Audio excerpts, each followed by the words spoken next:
What if the real competitive advantage in an AI accelerated world isn't speed, but calm?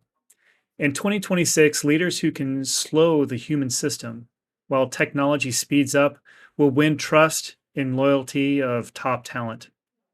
Welcome to the People Strategy Forum, where we translate complexity into leadership clarity for all of you folks out there. And I'm Sam Reeve, your host and CEO of CompTeam, where we help organizations design pay and people systems that build trust and sustain performance. Today's topic is calm leadership in a noisy world, AI, automation, and the new Desiderata. Our guest today is Tony Thelen, the leadership guide that helps executives navigate digital overwhelm with a growing grounded presence and ethical clarity, if we all deeply need today. Make sure that we're moving towards our true north. Tony often reminds leaders to go placidly amid the noise and haste, straight from the poem itself. A message that feels increasingly urgent as AI automation and constant alerts reshape how work gets done. So, if you're a leader trying to move faster without losing your people or yourself in this conversation, it's important to have these types of dialogues and to listen in and to learn from the experts like Tony to bring clarity to your daily work. So, welcome, Tony. Sam, thanks for the invite and great to see you again. Yes. And so, Tony, as we often do on this show, let's start with you. So, what experiences in your life has shaped your career that helps you do the work that you do? It helps the coaching and that you have with leaders. What got you to that place? I had a 35-year career with a Fortune 50 firm and was pretty blessed to have a variety of assignments across engineering, sales, marketing, finance, uh, production support, product support. And the latter 15 years of that career, I was assigned an executive coach that really helped me navigate, to get the best performance and the highest ultimate potential professionally while I navigated the highest demand of my personal life in raising three daughters and being a community member and all of those things. And throughout those 15 years, I saw the value of having somebody in your corner that wasn't from the company and yet you could have confidential conversations with to try to figure out, how to get the best out of you both at home and at work. A's at home, A's at work, so to speak. And as I was nearing my 35th anniversary with the firm, I started to think about maybe I could uh, turn my career away from that career into executive coaching. And today that's what I do. I pour into people's lives, and it's really simple. I on one hand alleviate stress, anxiety, and pain in their life, and on the other hand, I develop the upper end of the potential and try to help people seek and find their ultimate potential professionally while holding it all together, whatever that means, holding it all together, personal, professional. And that's what I've been doing since 2023. So 3 years into it, it's been probably the most rewarding part of my career to date. It's like almost like I went through that 35-year career to get to here, which is my true calling in life, to help truly lift up others in the greatest stress of their life. That's kind of what I do right now, and it's been a great journey so far, Sam. Yeah, there's right now it's truly needed. There's more burnout, mental stress than ever in the workplace. That in my career anyway. And I would like to know. I mean, of course this poem, the Desiderata, um, Desiderata. Yep. Desiderata. Can you tell me how you're seeing that you're gaining insight from this particular passage? Yeah, the Desiderata is a poem that was written in 1927 that was popularized in the 60s and 70s. And about when I was going through high school, it was on my wall from a family member that made a very elegant copy of it. And And I took the lessons from the Desiderata forward in college, getting married, having a family, having a career. And I discovered that poem recently again after I retired. And it dawned on me the source of wisdom that the poem was meant to help you navigate through life, personal, professional. It speaks to the broader, literally desiderata means things we desire.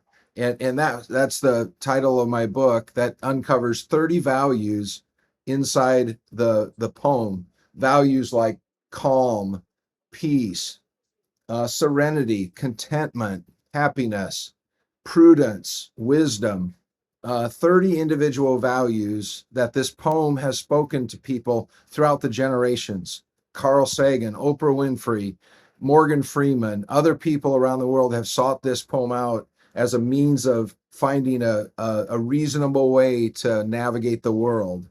And that's what I uncovered in this book is that it's got just as much power today on the very eve of its 100th birthday as it did when it was written so long ago. I mean, literally in the before the 1930s, the challenging parts of the world, there are always going to be challenges, but the calm advice that this poem provides is a great source of comfort for many people today. And that's what I wanted to bring forward to people. The poem does not talk about power, money, positioning, strategy, anything like that. Those are things that we all deal with in life, but the things we truly want in the individual human experience and in the journey of a well-lived life, that's what the poem's talking about. And my book helps unpackage that. And all of my books are catalyst in nature. I don't, they're not transactional. So every chapter has at the end, what does this mean to you? And a little time to unpack that value and what it means to your life today and what it may mean to your life in the future. And that's been tremendously helpful to people that I've spoken with over the last couple of years. This is something that I've been thinking a lot about. I mean, there's the phrase that is in the poem and that you mentioned a lot. Go placidly amid the noise and haste. It resonates really deeply because it's. I just think about the we have the onset of social media, something that didn't exist in the 1920s, right? But what really grabs our attention in social media is the those things that respond to our fear and anger and those the things that causes us to take action. You know, and but sometimes when we think about the things of beauty in our lives, such as comfort and um, the pleasure, things like this. I mean, those don't really incite us to take action. So I think that a lot of this world where we have social media, I mean, we're seeing these extremities because people are reacting to that input. But then when we sit back and we go placidly, we think about our actions, we think about beauty and happiness in our work and life. That seems to not drive action as much. Do you see this issue? Yeah, for sure. And I, to extend your insight that you just shared, you know, there's always going to be something. Yeah, There's going to be technology, internet in the past, AI today, social media. It's always going to come at us with a spectrum. It's bad if it shames people into like young people as they grow up through puberty and have this notion of a perfect life, and it shames them or it causes stress on their life as they go through. There's bad parts of social media, but there's also good parts of connecting with people that you love. right. And just like 24-hour news stations, since the 80s and 90s. I mean, is it really news if it's on 24 hours a day, or is it just entertainment? And all of this is free will. Yeah, Like the human condition sits on, and it's not just free will, it's your free will, your personal free will. that gets to determine the outcome and the direction and the intention and the life that you want to lead. So you can let things bulldoze you over like 24-hour news or social media or the constant noise and chaos in our life, or you can choose a different path, one that's more intentional and one that listens to the inner voice. And I'm telling you, the values that are in the Desiderata poem speak to the inner voice, Yes. not to the echo chamber of contemporary times. And that's the path that most successful people, and by success, I mean like some modicum of success in a professional world, but also true, enduring fulfillment of a life well lived among other people, whether you can look back on and be proud of. So success is not professional in nature only, it's the complete package. That's those 30 values are what I try to bring to the forefront and to help us navigate all that noise and keep things into perspective. And the perspective is all these things that are hammering away at our attention, we have free will. We choose any event like 24-hour news, social media, AI. Those are just events. You attach your response to it is the only way you can determine the outcome. You can't determine the outcome just by AI alone. You have to attach your reaction to it, and that's what determines the outcome. And that's where people have agency. That's where people have true power. True power in an individual life is the agency to choose.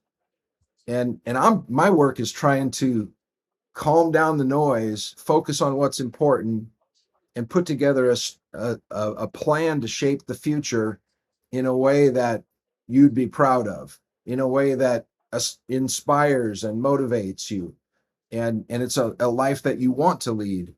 And that takes a little bit of work to get through sometimes, because that noise, that hammering, is so loud some days that you just can't even hear your own voice. But it's there, and it's always there. It's not because it went away, it's because it's got drowned out.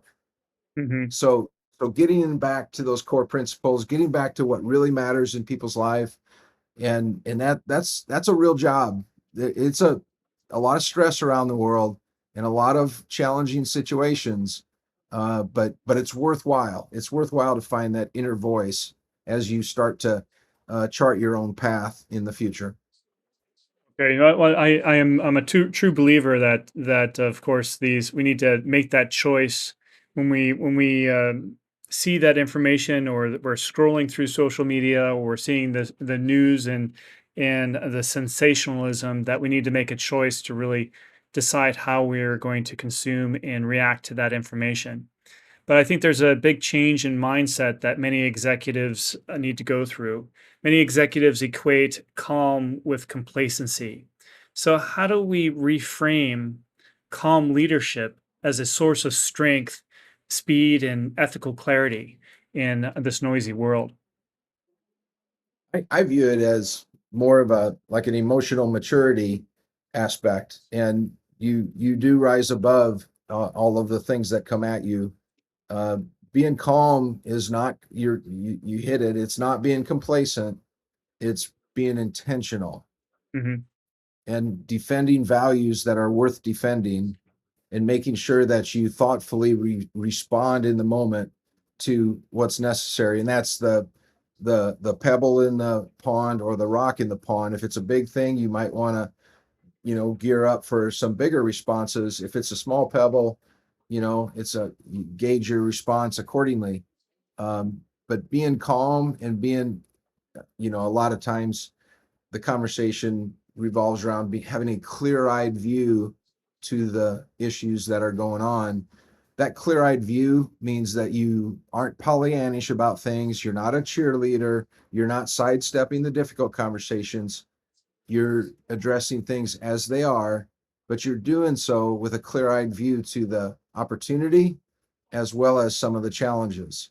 And that to me is the calm, clear-eyed view to the human experience, to the issue that you're facing, or to the uncertainty. that you can't yet define, the ambiguity of the future, which is always the case.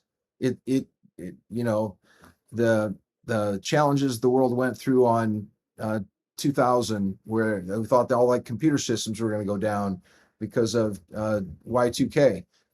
There's always ambiguity in the future. That uncertainty is not. It's almost like it almost rides shotgun. As if you want to be a leader, that getting comfortable with ambiguity and getting comfortable with uncertainty, you and some modicum of stress is always going to be around you. So being calm in that environment is a skill that just needs to run shotgun with you if you're going to be a leader of your life, a leader of a team, a leader of an organization, a leader of a community. If you're going to lead, you got to ride shotgun with that calm presence that is thoughtful and clear-eyed about all of the moving pieces. Yes. So, like a coming storm, like if we see storms come our way, we often notice, the temperature drops a little bit. It gets a little darker. The wind picks up. These are kind of like early signs that the storm is on the horizon. What can leaders do? What are the early warning signs that they can be aware of that chaos or noise is coming into the organization? There's a few things, and the first thing that comes to mind when you talk about threats or the coming storms is to build a little resiliency in yourself and in your organization. And by that I mean develop the habit of sense, adapt, and respond. And by that I mean, like, let's just take the individual leader first. Well, how do you inform yourself? How do you stay abreast of current issues? How do you stay curious about developments around the world? There's nothing really that stays static. We live in a dynamic world. We operate in organisms, not really organizations that imply static structure. Everything's always in motion. So how do you as an individual sense what's going on in the world, develop a point of view, and adapt to it? And then what's your action to respond to it? Now, that's the individual, and the best leaders, right up to the end of their career, they're always curious. They're always asking questions. Well, what about this? Have you thought about this? What about this? What's your point of view on this? Or my sense says this. What do you think? That kind of talk. Now, the organization is the same. You got to build an organization that is not siloed, but collectively, like the senior leaders or people leaders, actually anybody in the organization, if they see problems or opportunities, sense, adapt, and respond in the culture implies, a very high candor organization that can raise issues at any point. Like, what's going on here? Let's address this. COVID was a good one. Somebody had to stay up and say, hey, we need to give some structure to this before this gets out of control. Or what's going on with this technology? What does this mean to us? So let's start sensing and adapting to it. It can be minor things like somebody on the production line.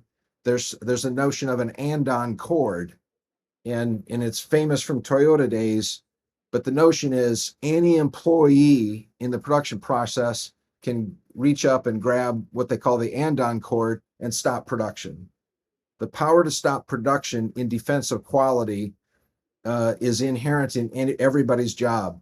Well, the modern organization should have some form of an andon cord in that culture to sense, adapt, and respond accordingly to changes in the environment. And if you want to be more resilient for any changes in the future, you personally have to lead like that. You've got to have some sense of adapting, and responding in your life. And you've got to build an organization that can live like that as well at a pace that is commensurate with the world around them.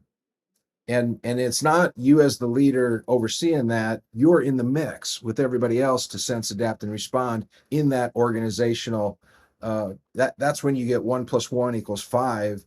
When you get people talking about things and you get a strong point of view, that's how you can get ahead of things before they become problems in your organization.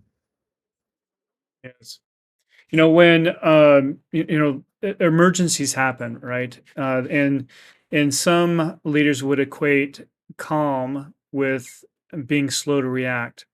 And I think that's a fallacy if it's handled in the right in the right way. So how can leaders be agile, maintain their calm composure, and be quick with decisions in a crisis? Well, when crisis comes up, there's the notion of how do you communicate in a crisis, and where is the leader at in the crisis? I've always been of the school of thought, you tell everybody what's going on to the point that there are some confidential issues that you don't know the answer to, and they're still being discerned or they're still being discovered, and you just can't comment on that. But you tell everybody there's issues going on there. I can't comment on that right now. You Everybody has the opportunity to improve their trust during crisis. And you use that as an opportunity to bring people together, and whatever that cast of characters is. If it's talking to the whole organization, then you're telling them what you can and you're telling them what the truth is. If you're talking to your senior leadership team, you're starting to array how are we going to adapt to this crisis? And you make decisions with the greatest input in a timely manner. Whatever that timely manner means, you can define that, but it shouldn't go on forever. That one that ends up, causing more problems with people wondering what's going on and how come we're not acting sooner. You can tell people you don't want to react right now because you don't have all the facts in order. You don't have all of what you need to make a great decision. My encouragement is be open with people, be assertive with your team to get together and develop a plan of action, or get the right people engaged on it. Make sure you get the right set of advisors, give them the tools they need to be successful, and communicate with people on what the plan is and where you're going and how the response is. Now, you mentioned something very critical. You said the word agile. That's just a loaded term, in the last 20 years. It has a lot of meaning, but in the context of our conversation today, when you're working your way out of a crisis, you're going to have your plan to get out of that, but then you're going to be adapting to new information as you get further down the road. And there's always going to be a feedback loop to whether you persist or pivot to the original plan. The key is when you have to persist or pivot, if you've laid the groundwork of good communication with everybody involved, it's easier to explain, here's new information, we're going over here, not over here. The key is you're building trust with your organization. You're building strong leadership skills by involving leaders in the path of the strategy to work through the crisis. And then you as a leader show resilience and agility by taking in new information as you learn more as you get down the path. Now, if leaders didn't walk out of COVID with a new skill of adapting to crisis, shame on them, because that was the ultimate test of everybody's resilience, and no firm was left behind when it came to having to adjust to a new world order, whether it be work from home or whether it be like supply management type crisis. All kinds of things were challenging there, but that's the ultimate test tube for developing talent, is how do people work together to resolve big problems? And that was a big, big, big problem. So I think those crises are ultimately in the long term good for strong leaders and strong companies. In the short term, they feel like hell, and it's like you're walking through hell to get through every day. So you got to get through the challenges of the moment. But a serious leader always has their eye on a serious leader has one foot on the ground today, but one eye on the horizon. That eye on the horizon is looking at how people react in the moment and giving them the right support so that they can build in their leadership skills to get through a crisis. So I think there's tremendous opportunity. It's just hard to get through it. It's just a hard thing to do. There's Yeah. no way to go around that. Just hard to do. So, and we just spoke about taking action, and you were talking about, you know, taking action and still collecting information to make a better decision on. But is there a situation where the first step is best to have silence or push pause in order to make a better decision? Is there situations where leaders should wait to respond until they have the right critical information before acting? I think you have to be conscious to the end the needs of the moment and make sure that you respond appropriately. Mm. You know, you there's some things that if it's an existential threat, you want to get ahead of it and say what's on your mind, make sure that you're at least communicating with people that you are aware and you have a line of communication with people. There's risk of being silent in those situations where people make up their own stories and they oftentimes weeks, maybe longer, have to wonder about the future of the firm or the future of this issue, whatever they're facing. So being sharp and being crisp in your communication, in my mind, is always a good thing, even if it's just saying we don't know all the answers yet, or here's our point of view today, a lot more to come. But definitely, you don't want to make things up. You don't want to guess. You don't want to speculate. You don't want to try to get ahead of it in a political way to tamp down one input or the other. You definitely want to speak truth to your people, and ultimately, that's what's going to drive up trust in your organization. So I generally advise being open with your people in a timely manner once you're ready to talk to them. And even if you're not perfect in your communication, tell them that you can't talk about stuff because some things are just too fresh and too new and you're still in discovery mode. But you're going to work through this and we're going to find our way through this, and give the people confidence so that you avoid people making up stories on their own or rumor mills starting, things like that. That's the way I advise people to work through that, and in a more assertive way versus the silent way, or an Right. option that could be interpreted as, silence is lack of confidence, lack of leadership. Well, I have when I think of calm and crisis, sometimes the vision of the movie Titanic comes to mind. Where the ship is sinking. They're in crisis, and then there's the musicians that are playing the piano and violin as chaos goes on. So, what mistakes do leaders make when they try to manufacture calm in crisis? I think the mistake is to not have a clear-eyed view to what is going on around everybody, and they turn into more of a cheerleader than a leader. Mm. You can't be Pollyannish. I think back to a situation that we were in my previous world, in the 2008 financial crisis, and it was existential for this division on whether they were being able to fund next week's business, for example. The the leader at that time got in front of the group and said, there will be job losses. We will be reducing in the workforce. We don't know the source of next week's funding. The best people in the firm are working on it. We're going to minimize the damage as best we can. I don't have any of the answers that you're going to probably ask about, but you have to trust me. We're doing the best we can to carry forward with the current environment, which is very, very challenging and dire. So with that, what questions do you have?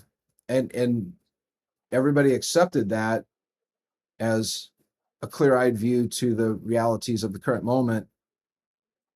But what spiked is the confidence in that leader, that people would run through walls for that individual in every day going forward and do whatever that person asked to help preserve the survivability of the firm. That's what's needed in the moment. Hmm. And to try to build a house of cards, or to try to artificially create some semblance of order where there clearly is not. I think people are pretty smart, especially tenured people that have gone through tough times, and they're going to see through that um, from a mile away. And as soon as a person would call the meeting, there would be 8 conversations between the meeting room and their workplace, telling that it's really hard to buffalo a workforce that knows what the hell they're doing. So I don't advise that. I advise the former route of speaking truth. A lot of people say speak truth to power, and there's something to that, right? You have to, if a leader's out of touch, you need to tell the leader they're out of touch, that kind of thing. But a leader needs to speak truth to the people. And as long as they honor that, and again, you can't always share everything because some things are confidential, but then you say they're confidential, and you say, I can't touch on that right now because the moving pieces would harm the outcome if I elaborated on that right now, but I will in due time. But let's talk about this other stuff. Speak truth to the people, and I think you'll be fine in the long run, despite, and some things are just hard. I mean, some situations, if people have to lose their job, there's no easy way for a leader to go through that. And you know what? If people lose their job and a leader doesn't care about that, they probably shouldn't be a leader. But at the Yeah. same token, if a leader can't go through that and go through a reduction in workforce when necessary, they probably shouldn't be a leader also. So carry the empathy, but carry the decision-making ability with it during a crisis, and you're probably going to be okay. Hmm. Well, I like what you said about being transparent, have that effective communication with the overall workforce to keep them informed about what's going on. But at the same time, that leader is probably having the conversation in the back of their mind and saying, "Okay, well, I'm telling the organization this. What about my top performers, those people that I'm going to rely on to get us out of this situation? I can't afford to lose them." What should the leader do to ensure that they're retaining their top talent in crisis? So that's a great example. That's the moment I was talking about before. You enlist those people Mhm. and you help them put fingerprints on the future, their fingerprints. What do they think about this? Where do they see, enlist them, bring them in and say, what can we as a leadership group do? And sometimes the best person to take it is pretty far down in the organization. You know what? You go get that person and you get them engaged and you put them on the team, if that's the case. What you want is for a person to go through that, and something I could share. People have more resilience than what leaders sometimes think. Mm. People have more ability to hear a bad message than what a leader sometimes thinks. And people are capable of more than what a leader sometimes thinks. Their potential is much higher to deal with a bad message, a difficult situation, or whatever. So enlist them, um, ask them to put their fingerprints on the future. What would they do? Would they engage to help solve this? What can we do as a group? And then make sure that you put the right people together and give them the resources they need to help develop the best strategy, and do so in a timely manner. As the leader, as ultimate leader, you have to say, is that good enough? And is the time frame in a timely enough manner? And then I also tack on that you have to be out there talking to people to make sure that you hold the culture of the organization together as you navigate tough times. But for that senior team that you specifically asked about, that's their opportunity to contribute. That's their opportunity to step up to the standard, whatever standard you're looking to get. Ask them to step up to the standard, and their career will be better off. They will learn skills they maybe didn't have an opportunity to exercise before. And you know what? It might rethink their opportunity, of their capability of the firm, and their whole career trajectory could change based on how they performed in this crisis. You never know. But you gotta ask people to, you gotta enlist them to participate, is where I'm at. Mm. Yeah, so if we want people to trust us, to have faith in our leadership, we have to also trust them with the information and make sure that we are gaining the advice of our key players, whether they're leadership or key talent across the organization, to help be part of the solution and take action as well. Let's And see. what you're speaking to there, Sam, is the truth is, leadership, it's not really kind of the top down hierarchical construct that some people may believe it is. You know, Real leadership, if you've got a existential threat or you've got a major decision on the horizon, the real leaders don't just make that call because they're at the top, or geez, I've got the most experience, so I'm just gonna, pop off an answer that I think the firm should go this direction, and here's why it is. And there are some firms that run that way, and it's probably, unless you're an Elon Musk, it could be and even Elon is a little reckless. I Yeah. think he would say, yeah, that's not the best strategy sometimes, you know. So the right strategy that I see most serious leaders take is to, first, what's my point of view? Geez, look in the mirror. What's my point of view? Then start expanding that with some curiosity and some sensing and adapting to other people. Maybe talk to a supplier, maybe talk to a mentor, maybe talk to a few senior officers, maybe talk to a few board members. Say, here's my sense on this. What are you thinking? Or hey, you've Mm. got more experience in this.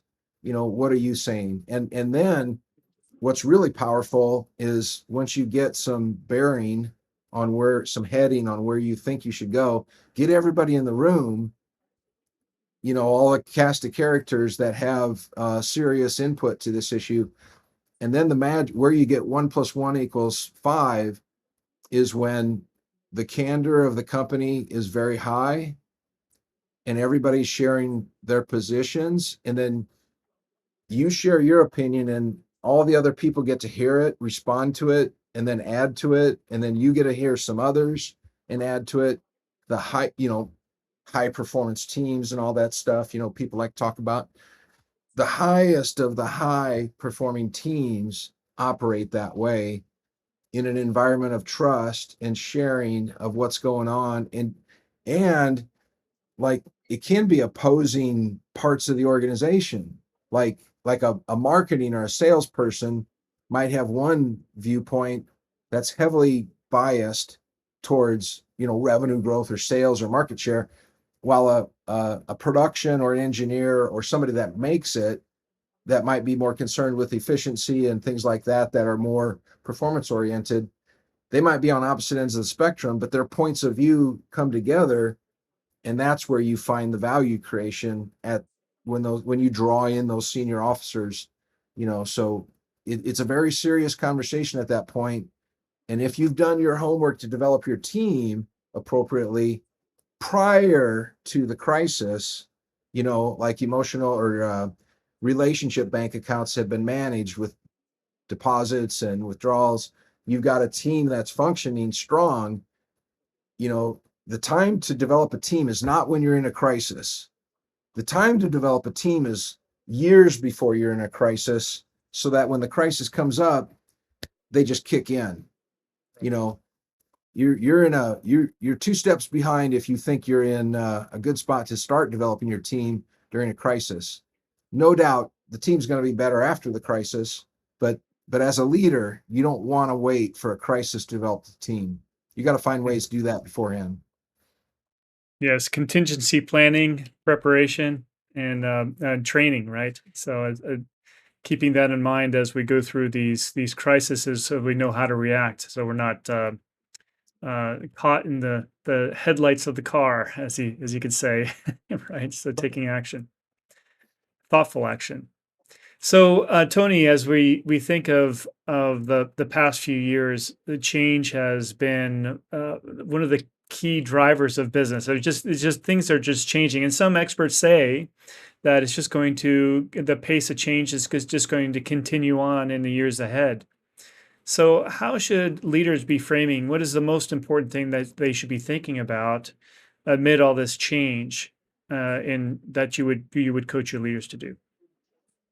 Yeah. So, you know, the we're definitely in a mode of sensing and adapting and responding to AI that its capabilities are going to be uh, life changing for many, and that may mean that individuals have to be retrained or reskilled to do different jobs. And when people say that, what that really is code for these jobs are going to go away. Mm. So individuals just need to accept that jobs are going to go away. And wherever you're at in the spectrum of your audience, you know, the threat of a job going away is always going to be out there. The true power of any job security is always in the individual. Myself, over 35 years, I had my job eliminated 3 times, you know, and there was one of those times where I got pretty close to, we can't find you a job and we're going to have to separate, you Mm. know, and I had young kids at the time. I mean, those, you know, these are sleepless nights, you know, Yeah. but this is prior to AI, you know. So the the the ability to sense and adapt is truly, you know, in leadership speak, you have to change before you're forced to change. That's the marching orders. So if you're an individual worried about the future, take stock. I mean, this time of year is great. Take stock on what happened last year. Think about the future. January, always a good year to do that, or good time to do that. You know, take stock. Who Yeah. are you? You know, and what's your career to date look like? What 2 or 3 things do you see that are exciting in your future? You know, and what are you going to do about that going forward? If you're a leader of an organization or a big division of an organization, you know, what opportunity, and traditionally change comes from 3 different areas. You know, technology, something from the market changes, or a new leader comes into the organization and says, hey, we're going to change everything. So internal, market facing, or technology, those are the 3 big buckets of change. And there might be a few others, but those are the 3 big ones in general. Yeah. If you're leading a division or a company, like how do you position your number one job should be the survivability of the firm, whatever that means. Survivability of my team, you know, or survivability of the organization. And how do you incorporate those changes and change before you have to?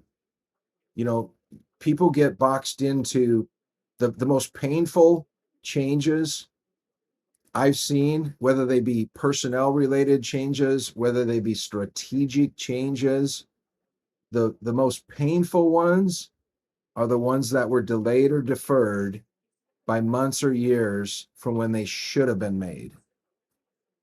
And that does no one any good. You know, I should have let that person go 2 years ago or a year ago, or we should have invested more in that technology a year ago. You know, you can make mistakes and change course and stuff like that, but standing still in today's environment is really a recipe for success. And you want your team to thrive, so you've got to be always on the front end of that, as a leader by definition, a leader, take yourself, your team, or your organization to places that you would not or could not go on your own. So somebody has to be out there in the front end. That means more work. That means more difficult work because of the ambiguity. That means it's harder to do that. But that's what leaders sign up for. That's why they lead. They're out there ahead of time. They're not just doing a job, they're out there in front of things, thinking things through so that others can thrive, so that their life can thrive, so that the team can thrive, so the organization can thrive. That's what leaders do. And that's the biggest advice. Change before you have to and do the things that you need to position yourself for success, all things considered, in any market condition, in any environment. Great. Thanks, Tony. As we kind of wrap up the conversation here, and then more of on a personal note, what daily practice helps you remain grounded in your work that you can pass on to leaders? I get up early and I spend it's on my calendar, a habit I had dating back 15, 20 years, just Tony time. It's my time. And I block that out and it's quiet. It's time for me to make a few notes in the journal. It's time for me to have a cup of coffee. It's time for me to rethink the life I'm living.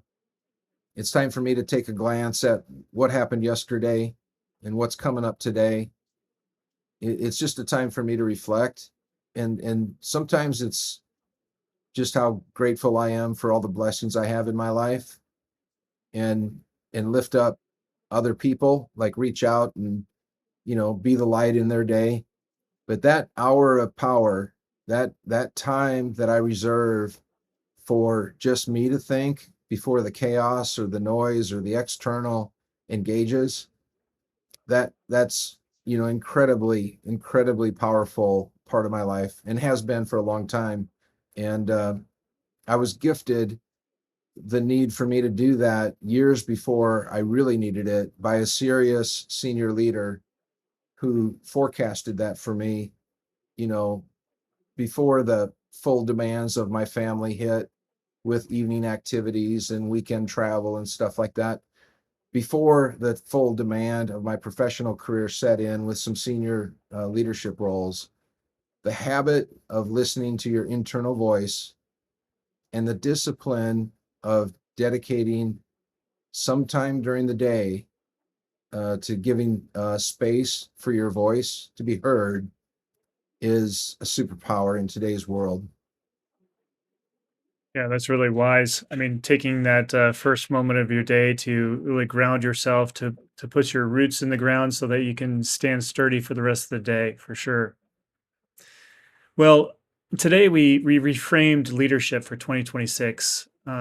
Calm is more of a capability, presence as performance, and ethical clarity as a retention strategy. So I think I like how you reframed all of that, Tony. So I think that is important to for what I would do. I looked up that poem, Desiderata, before our conversation, and there's some great YouTubes on it. So I recommend. Matter of fact, I'll put it in the show notes here, a clip to one of those, the poem itself, because it is truly great. And I know that you you recently released a book. Can you tell us a little bit about that, Tony? Yep. Released it in November of this past year. It's called Things We Desire, The Desiderata Turns 100. In this book, I unpackage 30 values of the Desiderata that are timeless and useful for anybody to live a successful career and a fulfilling life. And I go through a little bit of an insight on each of those values. Then I list 5 ways to take that value into your daily life. And then a little bit of a comment of a deeper, maybe a misconception about that value, or a little bit deeper. And then I end each chapter with what's going on in your life as a catalyst to take the individual reader to allow them to explore the value of that concept in their life today. Um, the book really touches on half of a diary, but also a guided diary on exploring these 30 concepts and 30 values in life. It's been a great inspiration. It's personally sharing a success tool in the poem itself that I used in navigating college, getting married, having a job, multiple job experiences over 35 years, even to the point of retiring and thinking about what's my life, what's my value, how to navigate that. The advice that the Desiderata has is was very useful for my life, and I just want to reintroduce it to the world to bring more of that value to others as they navigate their life story.